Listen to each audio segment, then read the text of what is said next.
नमस्कार, मी डॉक्टर माधुरी पंपाटी, निर्मल हॉस्पिटल मिरज. आज आपण चाइल्डशी रिलेटेड कोणतीही डेव्हलपमेंटल डिले असू दे किंवा डिसऑर्डर असू दे, या केसेसमध्ये अर्ली आयडेंटिफिकेशनचा आणि अर्ली इंटरव्हेन्शनचा काय रोल असतो हे आज आपण डिस्कस करूया.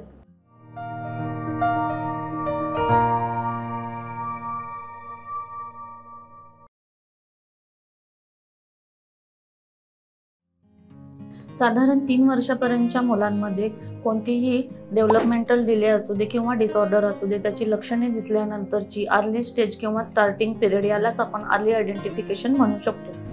अर्ली आयडेंटिफिकेशन केल्यानंतर as soon as possible early intervention plan केला, त्यावरती वर्कआउट केली, प्रॉपर स्क्रीनिंग केली, मुलाला नेमका कुठल्या संदर्भात कोणत्या एरियामध्ये कुठल्या प्रकारचा प्रॉब्लेम आहे हे जाणून घेण्यासाठी त्याची प्रॉपर डायग्नोस्टिक असेसमेंट करून घेणे गरजेचे असते.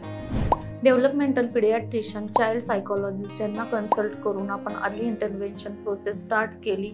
या प्रोसेसला आपण अर्ली इंटरव्हेन्शन म्हणू शकतो. मुलांमध्ये 3 वर्षांपर्यंत ब्रेन डेव्हलपमेंट फास्ट होते.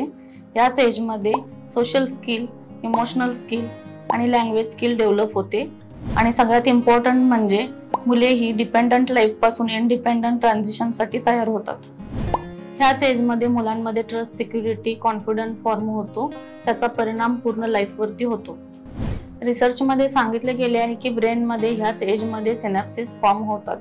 जो एरिया ब्रेनमध्ये जादा स्टिम्युलेट होतो त्या एरियामध्ये सिनॅप्सिस ॲक्टिवेट होतात.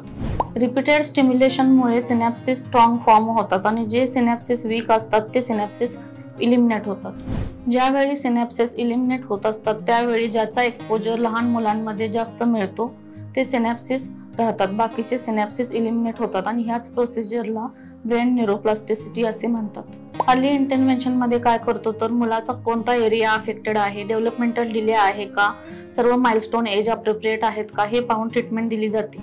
Significance of early intervention. Developmental delay असलेल्या मुलांमध्ये physical, cognitive, social, emotional, sensory, adaptive development या सगळ्यावरती फोकस करून एज अप्रोप्रिएट डेव्हलपमेंट होण्यास अर्ली इंटरव्हेन्शन प्रोग्रामद्वारे मदत होऊ शकते. मुलांचे सेन्सेस वीक असतात, सेन्स ऑफ सिक्युरिटी इन्क्रीज होण्यासाठी त्यामध्ये मदत होऊ शकते. मुलांना आणि त्यांच्या फॅमिली मेंबर्सना मोटिवेट करून घेऊन त्यांना इमोशनली सपोर्ट देऊन अशा मुलांना सोसायटीमध्ये सहभागी करून घेऊन त्यांना त्यांचे नॉर्मल लाईफ स्पेंड करण्यास मदत होऊ शकते. मेडिकल, पॅरामेडिकल सपोर्ट घेऊन त्या मुलांमध्ये बेटर इम्प्रूव्हमेंट होऊ शकते. डिसेबल चाइल्ड असल्यामुळे पॅरेंट्स डिमोटिवेट झालेले असतात. अशा वेळेस सायकोलॉजिस्ट, स्पेशल एज्युकेटर, थेरपिस्ट यांना कन्सल्ट करून पॅरेंट्सचे प्रॉपर काउन्सिलिंग झाले गेले पाहिजे आणि पॅरेंट्सना समजावून सांगितले पाहिजे की स्पेशल मुलांमधील स्ट्रेंथ ओळखून त्यावर वर्कआउट केले गेले तर ही मुले सुद्धा लाईफमध्ये काहीतरी अचीव्ह करू शकतात. Early intervention services provided bye Nirmal autism and learning disability centre Miraj. हे एक मल्टीडिसिप्लिनरी सेंटर आहे जिथे डिफरंट सर्व्हिसेस प्रोव्हाइड केल्या जातात, ज्यामध्ये ओटी, सोशल कम्युनिकेशन, लँग्वेज थेरपी असते, ग्रुप वर्क असते, मेडिकल रिव्ह्यूज असतात, पॅरेंट्सचे सपोर्टिंग कोचिंग असते. याशिवाय बिहेवियर थेरपी, ABA बेस्ड यामध्ये मुलांमधील सामाजिक कौशल्य व वर्तणूक सुधारणा यावरती भर दिला जातो. OT मध्ये मुलांचे gross motor skill, fine motor skill, visual skill, emotional skill व होल बॉडी कन्सिडर केली जाते. सेन्सरी इंटिग्रेशन थेरपीमध्ये different types of senses balance केले जातात, जसे की movement, touch, balance, sound, pressure, vision, smell हे कंपोनंट्स असतात. शिवाय मोटर कंपोनंट्स असतात जसे की swing. Sensory motor aspect consider करून गेम बनवले जातात. हे मुलांच्या सेन्सरी इश्यूज कन्सर्न असतात.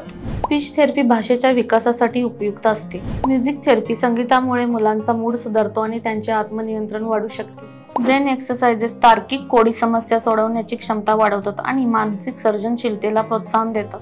मुलांमधील अटेन्शन कसे एनहान्स करायचे, त्यांच्यातील सोशल इंटरॅक्शन कसे वाढवायचे हे सोशल कम्युनिकेशन लँग्वेज थेरपीद्वारा शिकवले जाते. अधिक माहितीसाठी खालील दिलेल्या नंबरवरती संपर्क साधा किंवा Nirmal autism and learning disability centre Miraj येथे व्हिजिट करा. थँक्यू.